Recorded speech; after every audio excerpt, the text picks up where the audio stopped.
Battlebit was one of the fastest growing games in 2023, netting $27 million in 2 weeks just based off of Steam sales on a $15 game. Made by only 3 developers, it is truly revolutionary what is happening in the FPS genre, absolutely obliterating the numbers for Battlefield 2042, which is made by a AAA dev studio and a lot more than just 3 people. So why is Battlebit seeing a huge amount of success in the first place, and more importantly, how can they keep the momentum going? A lot of times in the gaming space, we see games that explode from out of nowhere, such as Among Us, Fall Guys, Multiverses, and Splitgate. Then they seem to become irrelevant just as fast as they blew up. So what did these games do to fail that Battlebit can learn from? Well, Battlebit has something that these other games do not have, and that is an amazing core game. Yes, Splitgate had a unique idea, but the release of Halo Infinite pretty much killed it because it was just a better version of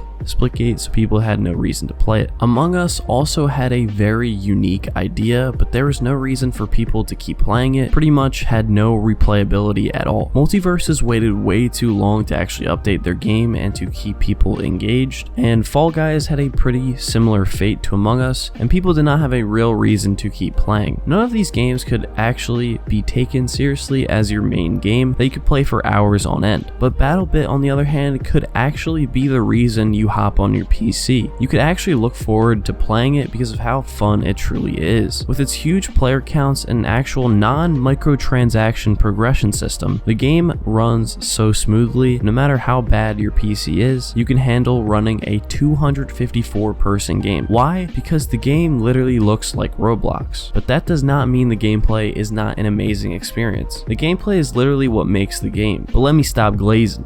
Okay, I'm not gonna say that. Battlebit truly puts the power in the community, and it just goes to show that the Battlefield formula is not the problem, the people behind it are. If I was a developer that works for or on Battlefield 2042, I would be completely embarrassed to see that a game that looks like Roblox is completely shitting on me. A game that looks like this is outperforming a game that looks like this. Just let that sink in. This just proves that truly anyone can stand up to these AAA studios and can do it better themselves. You don't need all these crazy graphics and insane microtransactions to build a successful game. Sorry, EA. It's honestly inspiring to me that there is hope for the next generation of gaming, because gaming recently has not had any good things happen to it for a while. Call of Duty is collapsing, GTA 6 is coming out in 2030, 2K is as greedy as ever, Madden and FIFA are disgraces, Ubisoft is removing people's games. There really has not been anything good that has come out of gaming in a very long time, but this game is a start in the right direction. So how does Battlebit keep its hype? For me, I think that they need to try to get